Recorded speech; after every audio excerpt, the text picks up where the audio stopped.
04 में जब महिला सदस्य इकट्ठा हुई तो एक दृश्य में 3 महिला हीरो एक साथ थानोस पर ऊर्जा फेंकती हैं। यह 02 में टोनी, थॉर और विजन के एक साथ हमला करने का सम्मान करता है। डॉक्टर स्ट्रेंज की शुरुआत में एक कार दुर्घटना हुई थी जिससे उसकी उंगलियां पहले की तरह लचीली नहीं रही थीं। बाद में उसने जादू सीखा और सर्वोच्च जादूगर बनी, जिससे कई लोगों को लगा कि उसकी उंगलियां ठीक हो गई हैं। वास्तव में ऐसा नहीं है। जब उसने समय का पत्थर थानोस को दिया तो यह साफ दिख रहा था कि उसके हाथ लगातार कांप रहे थे। कैप्टन अमेरिका के एक मामले में जब वह अस्पताल के बिस्तर पर जागा तो उसने एक पैटर्न वाली सफेद टी शर्ट पहनी हुई थी और सुपर सोल्जर रजिस्ट्रेशन से पहले भी उसने यही टी शर्ट पहनी थी। ऐसा लगता है कि शील्ड ने कैप्टन अमेरिका को शांत करने के लिए काफी मेहनत की थी। जब फ्रिग्गा थॉर को खोजने गई तो वह गाड़ी के पिछले हिस्से में बैठ गई और उसके वजन के कारण गाड़ी का पिछला हिस्सा बहुत नीचे हो गया, जिससे गाड़ी फिसल गई।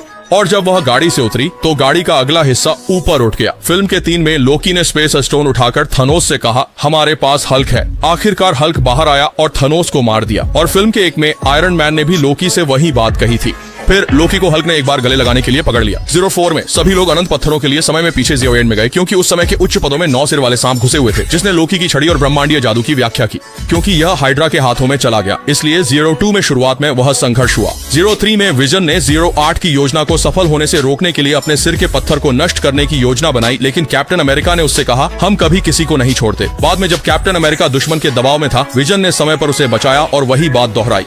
कैप्टन 3 में कप्तान हॉकाई का शुक्रिया अदा करते हैं कि वह मदद के लिए आए और हॉकाई से वांडा के कहने का जिक्र करते हैं कि मैं अभी भी उसका कर्जदार हूँ। याद है कि 2 में वांडा के भाई क्विकसिल्वर ने हॉकाई को बचाने के लिए बलिदान दे दिया था। शादी को बाहरी अंतरिक्ष में एक बार से सांस लेने में तकलीफ होने लगी तो वोंग ने समय पर पोर्टल बुलाया और टोनी को बचा लिया। फिर टोनी ने वोंग को अपनी शादी में आमंत्रित किया, लेकिन अफसोस कि टोनी ने आखिर में उंगलियों का छुटकी बजाया और वोंग टोनी के अंतिम संस्कार में ही शामिल हो सका। जब वुल्वरिन की बात आती है तो कई लोग उसे एक लंबा और ताकतवर व्यक्ति मानते हैं, लेकिन वास्तव में कॉमिक्स में वुल्वरिन एक छोटा सा व्यक्ति है जिसकी ऊंचाई सिर्फ 1 मीटर है, जो 1 मीटर 6 सेंटीमीटर है। और वुल्वरिन की भूमिका निभाने वाले ह्यू जैकमैन की ऊंचाई 1 मीटर 88 सेंटीमीटर है। तो केवल यह कहा जा सकता है कि ह्यू जैकमैन ने वुल्वरिन को जीवन कर दिया।